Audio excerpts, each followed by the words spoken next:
Skidanje lišća sa vinove loze u periodu prije berbe jedna je od najvažnijih mjera u vinogradarstvu. Iako jednostavna, ova praksa ima veliki utjecaj na kvalitet grožđa, njegovu zrelost i aromu. U ovom videu objasniti ćemo zašto se lišće skida, kada je najbolje to učiniti i na šta to treba obratiti pažnju da bi rezultat bio vrhunski.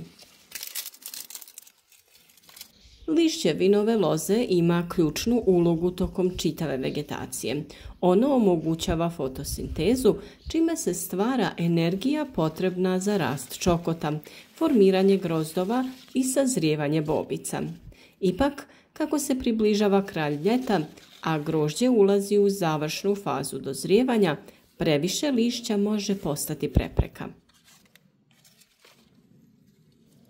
U gustim čokotima gdje lišće potpuno zaklanja grozdove dolazi do smanjene izloženosti suncu.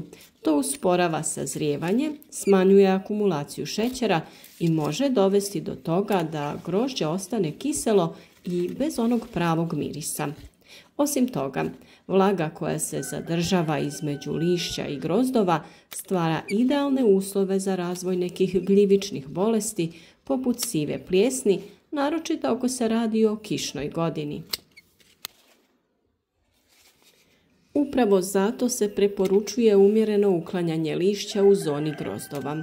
Cilj ove mjere nije ogoliti čokot, već omogućiti bolju cirkulaciju zraka, više svjetla i optimalne uslove za ravnomjerno i brzo dozrijevanje plodova.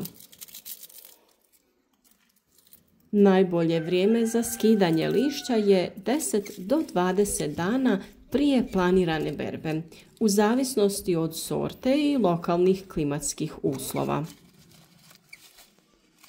Skida se samo lišće koje direktno prekriva grozdove s obje strane reda, vodeći računa da ne dođe do sunčanih ožegotina na bobicama.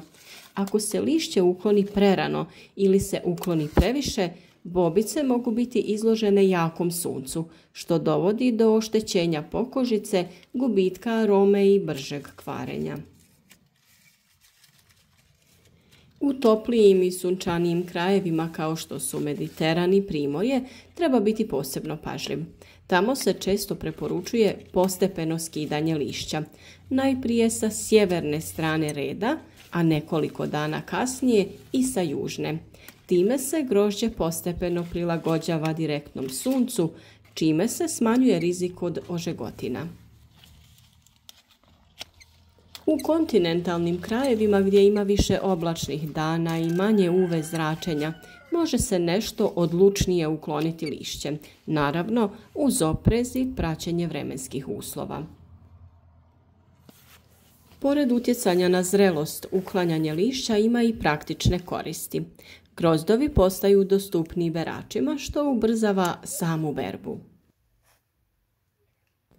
Također smanjuje se potreba za hemijskom zaštitom u završnici vegetacije jer je manji rizik od zadržavanja vlage i samim tim razvoja bolesti. Važno je napomenuti da se lišće nikada ne skida iznad zone rasta, to jest iznad visine grozdova, jer ono i dalje ima važnu funkciju u ishrani čokota. Uklanjamo samo one koji ometaju protok zraka i zaklanjaju plodove.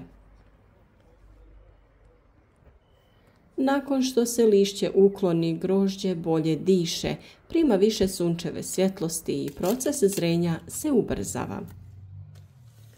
Bobice tako postaju slađe, kožica tanja i aromatičnija, a u vinogradima namijenjenim za proizvodnju vina dobije se mošt sa više šećera, boljom strukturom i izraženijim sortnim karakteristikama.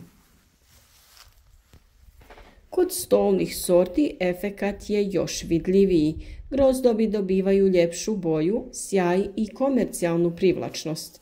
Potrošači više cijene ujednačeno, zdravo i zrelo grožđe, a to se direktno odražava i na tržišnu vrijednost. Na kraju važno je podsjetiti da je svaka vinova loza različita, pa se količina lišća koju treba ukloniti određuje prema sorti, bujnosti čokota, klimatskim uslovima i stanju zrenja. Ne postoji neko univerzalno pravilo. Praksa, iskustvo i pažljivo posmatranje su najbolji vodiči. Upravo ovako male, ali značajne mjere čine razliku između prosječnog i vrhunskog grožđa. Skidanje lišća je jedan od alata koji stoji na raspolaganju svakom vinogradaru koji želi da poboljša kvalitet svog uroda, bez dodatnih troškova, ali uz malo truda i pažnje. Nadamo se da vam je ovaj video bio koristan, a vi nas podržite i ostavite like, podijelite ga sa kolegama vinogradarima i ostavite komentar sa vašim iskustvom.